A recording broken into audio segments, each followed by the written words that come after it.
Hey, my name is Petra Cruz, and I'm obsessed with all things birth, but especially VBAC. I am a birth doula and mom who had a vaginal birth after 3 cesareans. In this podcast, we dive deep into the inspirational world of vaginal birth after cesarean. In each episode, you'll hear inspiring VBAC stories, practical tips from professionals who've championed the VBAC cause, as well as my personal journey and how it might help you on yours. From mindset shifts to evidence-based practices, you'll leave each episode feeling inspired and informed. Get ready to soak in the wisdom, embrace the strength within, and join this incredible VBAC community. This is the VBAC Junkie Podcast. Thank you for joining me today. I have the pleasure of chatting with Fatima, who is an integrative health practitioner who focuses on mineral balancing after learning minerals are key to optimal health and deep healing. We definitely dive into this more so in the end of the episode, but please don't skimp on that ending of the episode because it's so helpful to know about mineral balancing and how you can balance your minerals and replenish them when they're so depleted in your postpartum. We also dive into her 4 birth stories, being her first one a home birth transfer that resulted in her first cesarean, and then she had 3 very different home births after that cesarean. So let's dive into it. You're gonna love this episode. Well, thank you so much for joining me today. I cannot wait for everybody to hear your story. So let's start at the beginning, wherever that is for you. So, when I first got pregnant, I really didn't have any plans about having a home birth. But then I went with my sisters to their prenatal appointments, and I felt that going to the OBGYN was just very impersonal. And I decided to, look into other, you know, modes of birth. And so I decided to have a home birth, which everyone in my family thought I was crazy. And I ended up having 3 days of labor and at home. And eventually I just was so tired because I didn't eat food, on day 2 and day 3.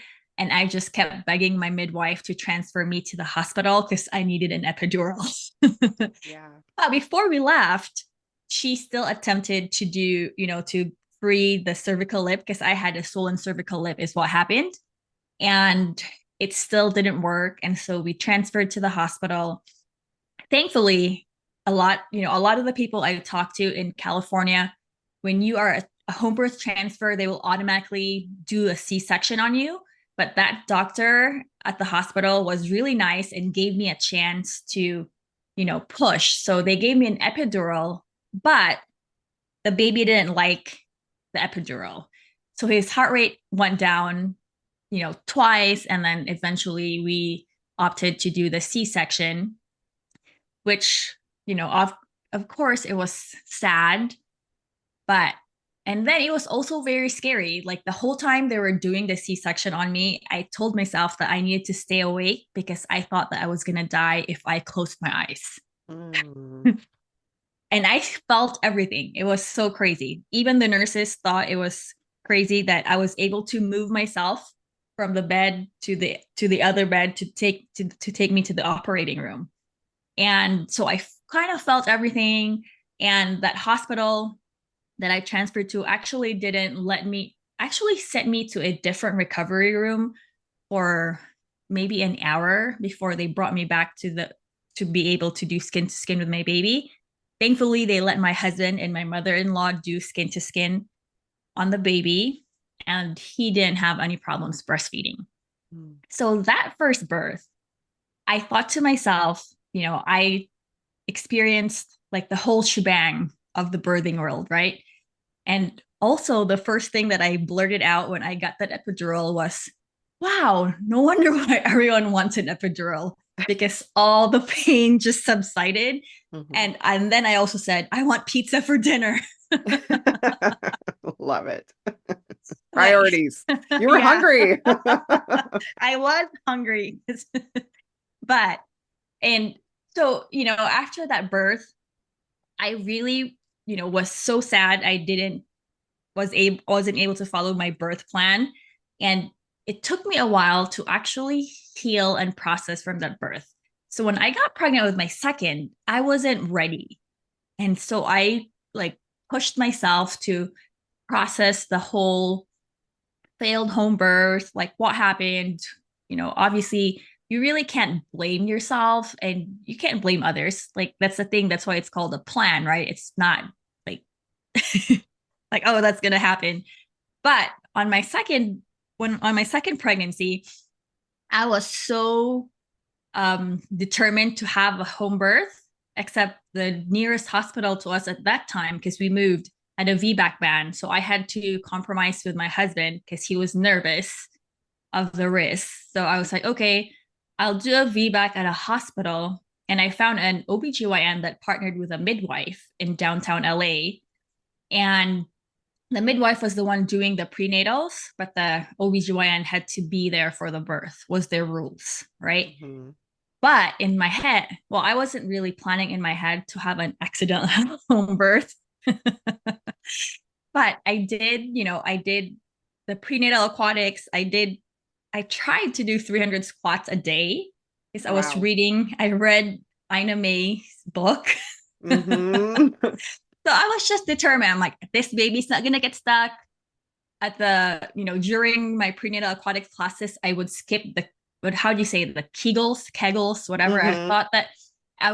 I kind of thought that maybe because I did a lot of prenatal yoga and before that I was doing a lot of Pilates, that I was just so tight in my pelvic area that maybe that's the reason why the baby got stuck the first time around.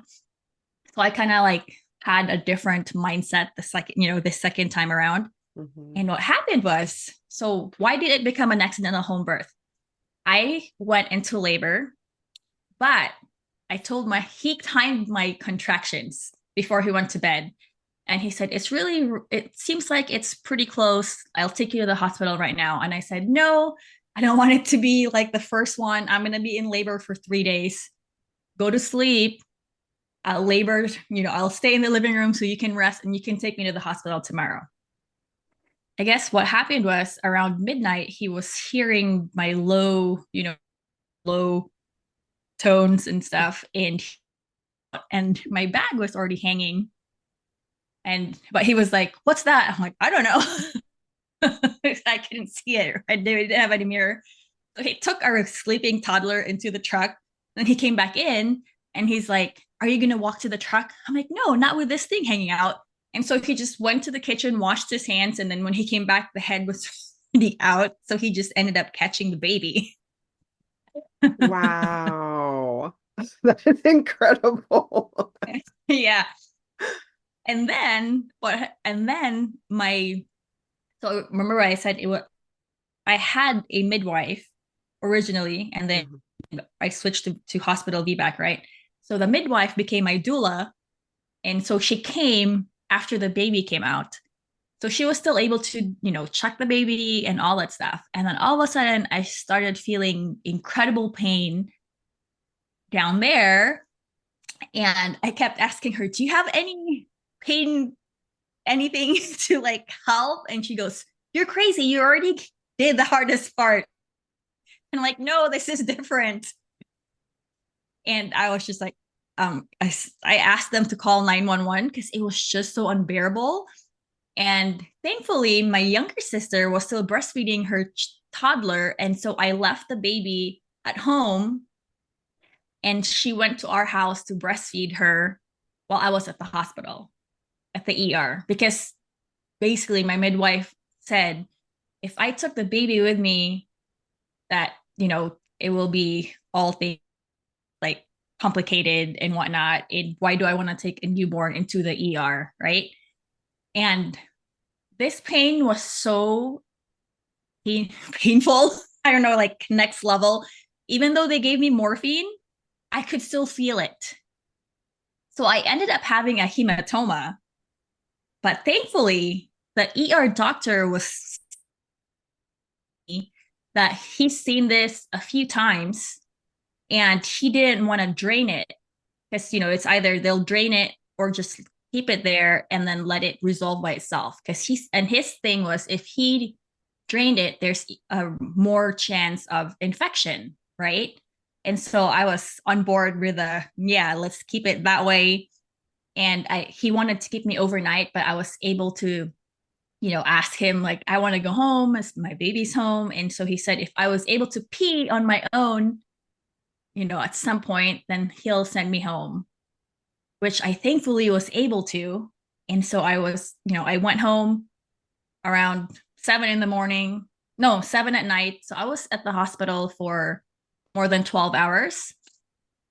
But thankfully, too, my milk also, I didn't pump at the hospital, but my milk thankfully still came in, and I was able to breastfeed my baby when I got home. So that was my roller coaster ride with birth number two, right? Wow. Yeah. That is a roller coaster. I mean, so many things that you didn't plan on happening, but it Yeah. feels like from what I'm hearing, you were able to just like pivot like in a pretty confident way from what it sounds like and do what like felt best to you in that moment. Yeah. Yeah. So I think the reason why I had a hematoma, well, also to me, my body was smart, right? Because if I didn't have a hematoma, I probably would have bled out, right? Because Mhm. there was a tear inside, it's an internal tear, and my body knew to clot it and stop me from bleeding out, which was great, except it wasn't great for my husband because he couldn't have, sexy time for almost a year. Oh, wow. Yeah. It took a while for it to go away. And, it literally looked like there was a baseball in my vagina, the way it Wow. looked. Yeah. Yeah. It was an experience. I pretty much was laid up for a while. And then, yeah, it was a different kind of healing for sure. Like my recovery for my C-section was quicker, but I was thankful that I was able to have the VBAC that I wanted, Yeah. although not that way. I mean, it Yeah. was great that I was at home. I really loved being at home and giving birth at home. But yeah, totally not expected. I didn't expect the hematoma, and it was a more painful recovery, but it was still, I feel like it kind of made me have a stronger mindset or something like that. Like, hey, this is, I'm just gonna let go.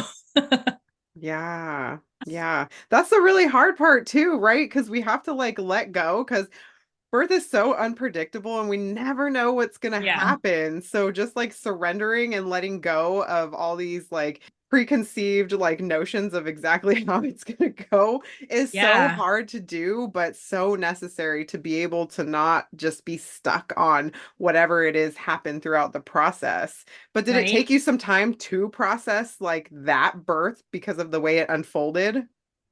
Not really, surprisingly, because we kind of figured like because my husband was panicking and he told me to push when I didn't have a contraction. And I was like, the way he was panicking, his energy transferred onto me. So I was just like, okay, I'm going to push, And so Yeah. that's what made me tear inside. And so I feel like knowing that, I was able to just like, okay, next time I'm just going to not have any external intervention. It was like lesson learned, right? Yeah. And also, the funny thing about the birth was I had a photographer lined up to take pictures of me laboring. Never happened because I wasn't able to call her. Oh, wow. So I have like two pictures from that birth. Hmm. I even had oils. I made all these like, oils, mixtures of oils to like help, like, oh, if my labor stalls, you will use this, like all these Hmm. things. Didn't use them.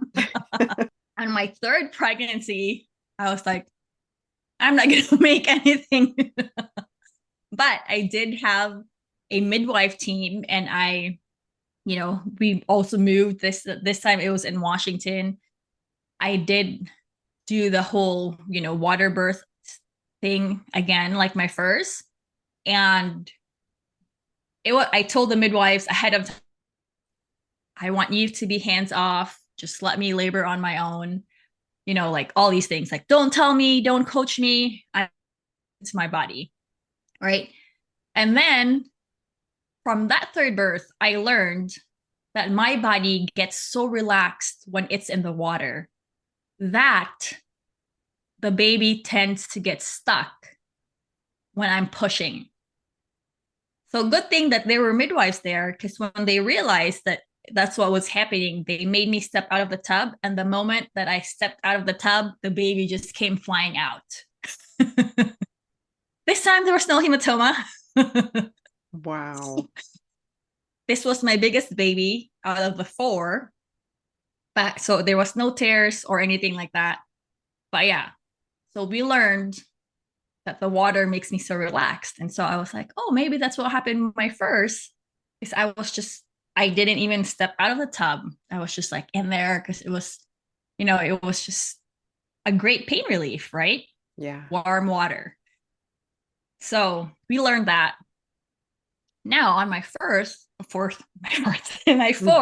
we moved back to California.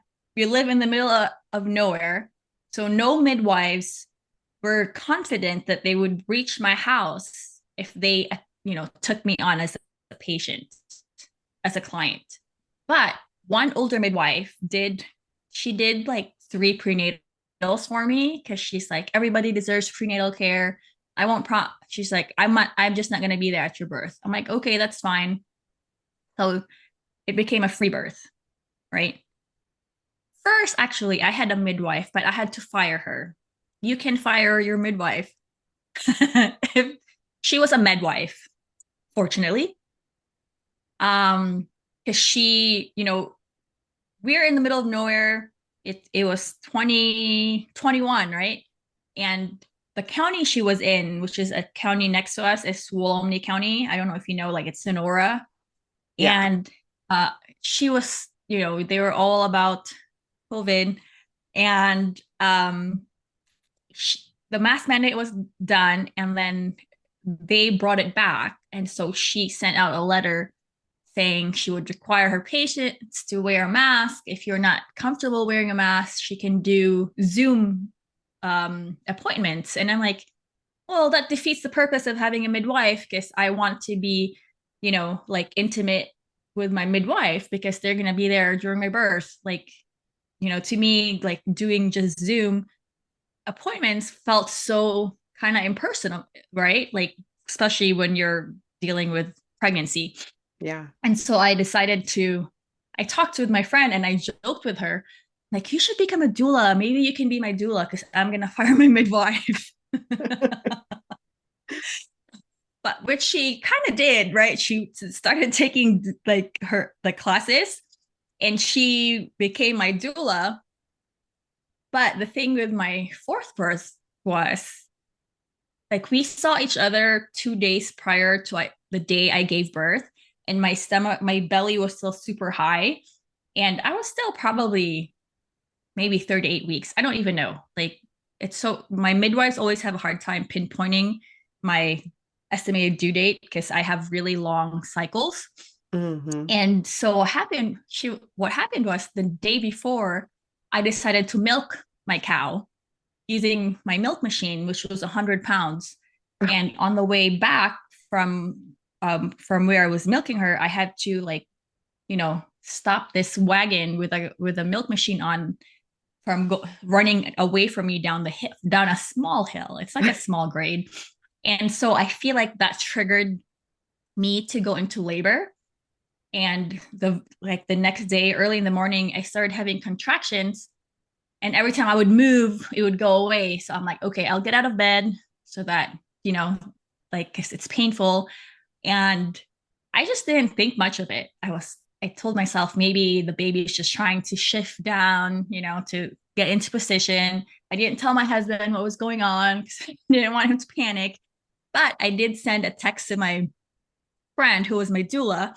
Mm-hmm. And then I said, I think I'm going into labor. She's like, are you sure? Because I'm about to go snowboarding. Oh, wow. I said, I'm not sure, but baby, maybe you can go snowboarding. I don't know.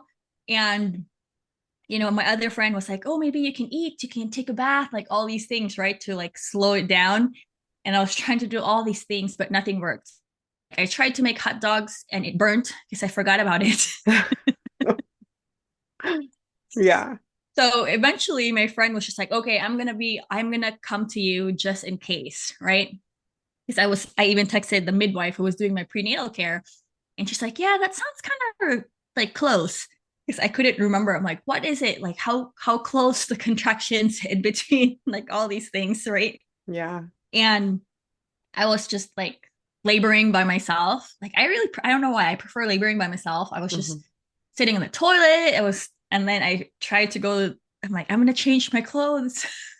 And my friend finally came. I was in the closet trying to change my clothes, and I'm like, I'm just gonna wear a bathrobe. And then she was able to put one thing of heat pad on my back. And then she's like, I'm gonna get more. And then she went to our living room, and then she came back and the baby's head was already out. Oh, wow. So, but she was really, thankfully, she was there because she was able to put her phone on the floor and take a video. So I have a video of that birth at least. Oh, how cool. But yeah, it was so fast. But yeah, like my husband, because my husband is like, he's like, I don't want to, I'm like, you already caught a baby. Like, what's wrong with you? He's like, nope, I still don't want to do anything with it. Like with my third, going back to my third real quick, he went to I was in the living room. He went upstairs with my two older kids. He's like, oh, I know that sound. Time to go. Because my kids watched me while I was in labor. They were playing with me and all that stuff. Hmm. And so they went outside, him with the three other kids, and he hasn't even sat down on our porch yet. My friend already texted him, your baby's here. So it happened really fast. And the fourth one, oh yeah, so I was also planning to have a water birth with that, but then when, like I said, I learned that I'm like, I don't think I want to do that. So ended up returning the pool. Thankfully, I was able to return it because I was like, yeah, I don't have midwives. Maybe I should not risk it. Like if Hmm. I wanted pain relief, I could use our tub. Yeah. But so that one was really fast. But the placenta decided to not be birthed for almost 6 hours. Thankfully, we had another friend who had kind of went through that same situation. So my friend, my doula didn't panic. Their thinking was, if you have a really fast birth, sometimes your body wasn't ready to let go of the pregnancy. And so it's like trying to retain a form of pregnancy. So I was like, maybe that's what happened because my birth was so fast and I wasn't, my baby's clothes were still in the dryer. Wow. Yeah. I thought that I was not gonna give birth until probably like a week later or something like that. I was pretty sure. Or I think my due date was like around Valentine's Day. So he came 2 weeks early, which is not really 2 weeks early. Because Hmm. um he was, full term, I'm sure. But yeah, it was just yeah, it was amazing though. Yeah, it took a while for the placenta to be birthed. That was the only thing that happened. But other than that, you know, like with the three home births, it was really glorious. It felt so nice to just, recover and rest, just on your own bed, eating the food that you like. Because at the hospital, they're like, nope, you can't have pizza after Right. you give birth. But here's You some can only graham have crackers and juice. yeah, and some jello. Like, Yes. and also with that one though, with the fourth one was really interesting. My third kid, I was looking, so I had a friend who came. She wasn't able to take pictures of the labor, obviously, but she still came after the birth. So she was able to do the whole, like after birth, placenta, and all the things, and the cord cutting. In our pictures, it was so funny to watch my third kid like transition. First, his face, at first he was like, he looked happy and all these things, and then he was like curious, and then he's like started to have like this like scowl on his face, like there's a new baby, and outside he was naked.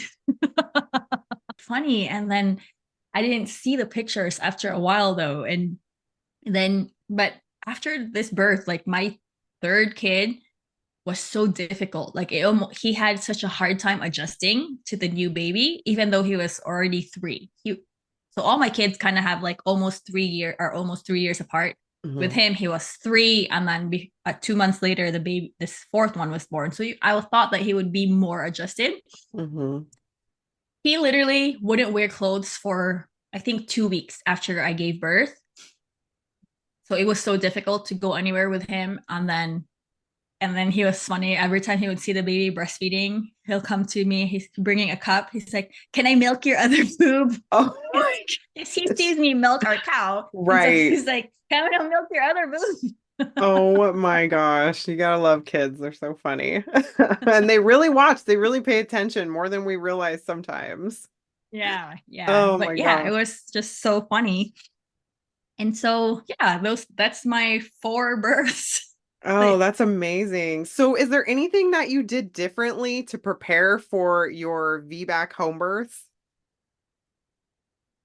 so for the second one, like I mentioned, I did like all the squats. Yes. And then, yeah, I think it's just really like working like on the mindset and also making sure that you're open to all the different possibilities that can happen, right? To me, with my first, I was so attached to the outcome of having this perfect home birth, and it didn't happen. And it took me, long to really heal and process from it. And once I realized that, hey, this is something you can't control. So once you learn how to let go of that and not be obsessed with a specific outcome, I think like that really helps. It's kind of just like how when people are trying to get pregnant and they're so focused in trying to get pregnant, and then they notice that, oh, now we're having a hard time getting pregnant because you're just stressing over it. So I Yeah. feel like letting go and just surrendering, like you said, is like one of the main things that you can do. And obviously, you eat well, you make sure that you have a healthy pregnancy, you're not gaining too much. That will kind of put you sort of at risk, right? And to me, like daily movement. Obviously, during my fourth, I didn't do the whole prenatal yoga and all those classes who lived out in the middle of nowhere, but I was doing a lot of walking, doing farm work. So I felt like that was enough. But yeah, it's just really movement, sunshine, Hmm. nourishing your body and your baby, right? Yeah. Absolutely. And I know like we've talked previously about like mineral balancing, and that's something that is like your specialty. So did you integrate like mineral balancing for like your pregnancy or breastfeeding or anything like that? No. So I didn't discover about minerals until after my fourth. Well, I was actually pregnant was I pregnant with him when I discovered it? And then I was nervous about the whole like, oh, what if I detox while I was pregnant? All these things. So I kind of like postponed diving deep into it. But learning more and more about it, I'm realizing that being minerally deficient really affects our hormones, affects our mental health. And so now I usually, sometimes when people say, oh, I got diagnosed with postpartum depression, I would usually kind of, make them more curious. Like, are you sure it's that, or is it postpartum depletion? Right? Because we don't realize that when we're pregnant, we're giving 3 to 5 pounds of minerals. A lot of times we don't realize that we might be higher in copper, or they have a term called copper toxic, which doesn't necessarily mean that you have well, you can have an overload of copper, because copper is a double-edged mineral, right? We all need copper, but only a certain amount. And then there's times when our liver is so sluggish, which is from all the toxins, then it can't produce ceruloplasmin and it can't transport the copper to where it goes. And so what happens is when you're copper toxic, you can have symptoms of both deficiency and an excess. It's really crazy. And it's, copper is a very conductive mineral. And so when it gets to the brain, it will, stimulate your brain a lot. And that's what usually causes anxiety. It causes insomnia. It can cause fatigue, like all these things, right? And so a lot of our prenatal vitamins usually have a higher copper level. So, and then they don't test that, right? And even now with the whole liver thing, right? If we think about it, our ancestors, yeah, they used liver, but they don't eat liver every single day. Now we have access to the desiccated supplements, and everyone's like, oh, liver is a superfood, like all these things. And then everyone's like, oh, yeah. And then they start taking it, and without knowing if they're copper toxic or, if there's some imbalance in their bodies. And then all of a sudden they're going to start feeling worse, right? Because it's really all about bio individuality. So we can't just like say, no, there's no one size fits all, right? Right. And so that's kind of one of the things that I talk about, especially with my pregnant clients or my postpartum clients, because they're like, oh, I took liver supplements as my prenatal. And then, they didn't realize that they were actually overdoing it and they caused an imbalance in their body. And then they're like, oh, I have postpartum depression. I have a hard time connecting with my baby, like all these things. So we Yeah. just need to kind of like, you know, think about that. Yeah, absolutely. And I think you make a great point because, I mean, with anything, we don't know if we're taking excess and we're all individuals. Of course, there could be like this standard that they tell us that is a gold Yeah. standard for us. But like you said, we're individuals. We're all made up of different genetic makeup, and we have these different ways that our body processes things. It depends on how we grew up, our childhood, and that like creates how our body kind of works as we're adults. Yep. And recognizing that it could be that postpartum depletion, because I know in my postpartum, I felt so depleted and just like drained of energy. Yeah. And everyone's like, well, you just had a baby. Of course, that's how you Right. feel. But I mean, Yeah. like you said, there's different ways that we can, I guess, like nourish or get that, get out of that depletion. So, what are Yeah. some of the ways that you would recommend somebody to try to help them get out of that depletion? Eating steamed or boiled vegetables, 7 to 9 cups of, vegetables every day. And it has to be a variety. That's one way of getting those minerals in. Yes, our soils are very depleted, but still you can get some minerals from these vegetables, and it has to be cooked. Like a lot of times people think that salads are very healthy, but really, if you think about it, their cellular structure is still intact and your gut is going to have a harder time digesting them and absorbing these minerals. And and so I don't really do like recommend, supplements in general, but the one thing that we do recommend like across the board is a digestive enzyme, because everyone, if you're stressed out, your digestion is, out of whack. And so this will help with absorption. Right? A lot of times we think that we're eating well, but then the problem is with the digestion and the absorption.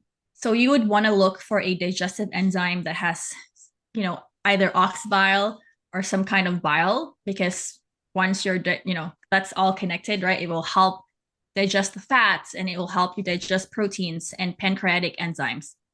I prefer that those kind of digestive enzymes, although some people who don't want to do animal products, if they can use the plant-based digestive enzymes, but a lot of times these enzymes are derived from fungus.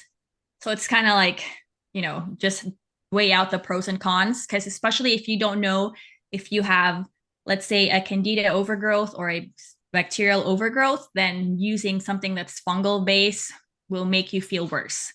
So, the key is to just see how your gut feels when you Hmm. take these things, right?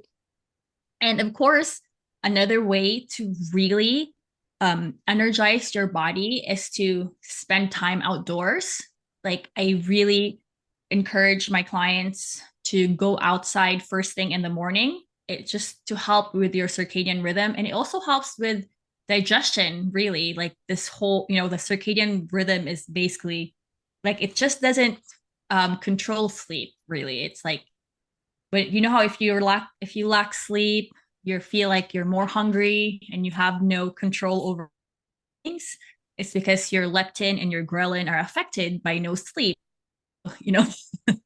But yeah, going outside, getting fresh air is another great way to energize, and that's part of nourishing your body, really.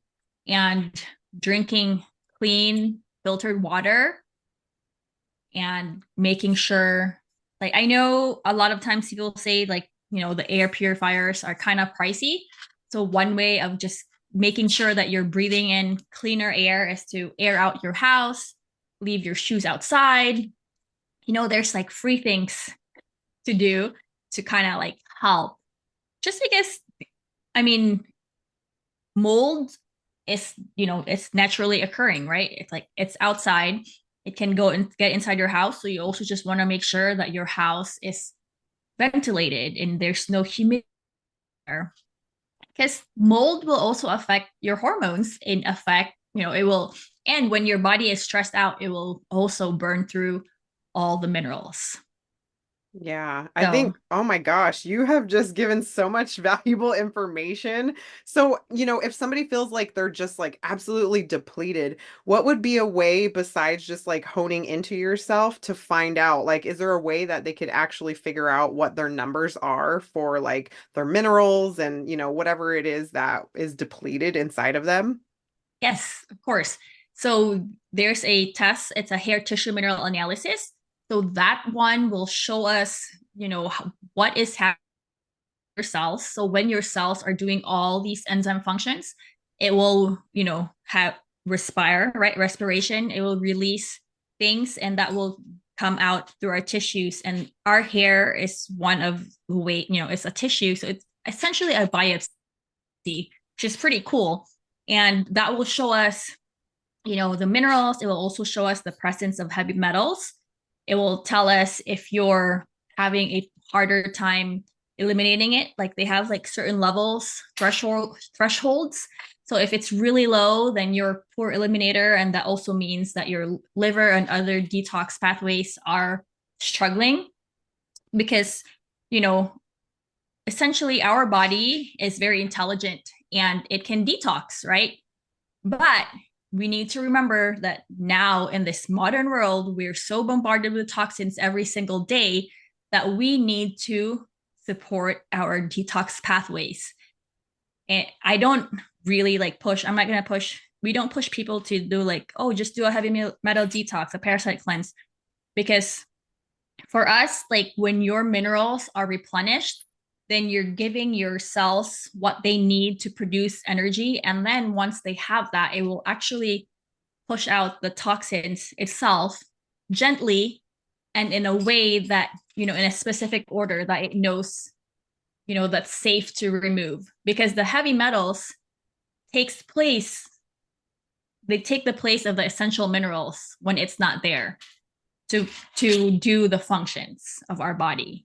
It's crazy. No, that makes so much sense though, the way you're explaining it. So if somebody wanted to, purchase one of these tests, what do you recommend, or do you have a recommendation for like the best one that they could get if there's one like online or if you have to do it through your doctor? You do it through any functional practitioner. Sometimes maybe naturopaths might do it, but they're specific. So here's the thing with hair tissue mineral analysis. It's not straightforward to read the results. So a lot of times, a lot of these alternative health practitioners don't even offer it. Mm. So you can find, people that are doing, they specialize in hair tissue mineral analysis. So most integrative health practitioners do it because it's part of their, if they do the level 2, then they go through that module. But really, you just have to find someone who is focused on that, because it really, like for me, I took, so on top of my IHP, I took, I think, 4 other courses to really learn and to really understand.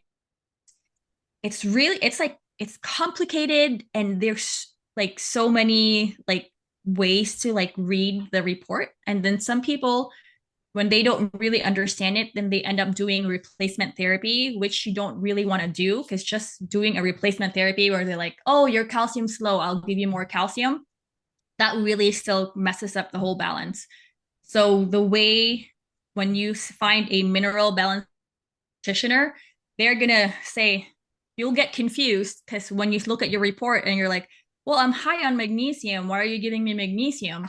But it's really because we're doing the whole like synergistic and antagonistic relationship. So like we're considering that, and we're trying to rebalance like almost all, well, we focus on the first 4 major macro minerals, which is calcium, magnesium, sodium, and potassium.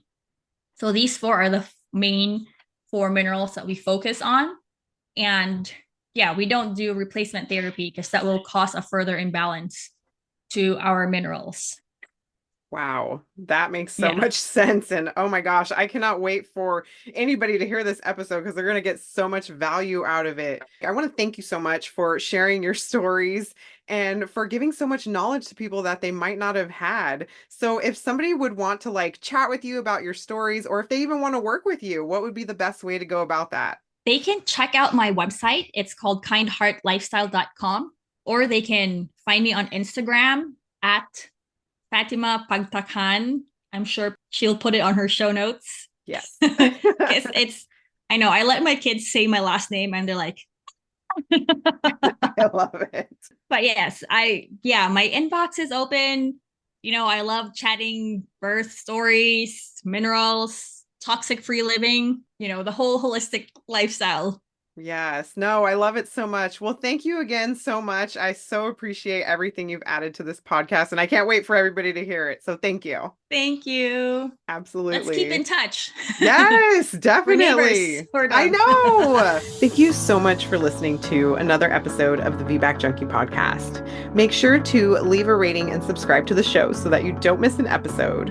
And also, I have a free gift for you. If you would like to have a guide on how to prepare for a VBAC, head to my website at www.birthingcometrue.com/VBAC guide. And all of this will be in the show notes, so you can just click that link and head there and download this free guide. I hope you have an amazing week. Until next time, bye.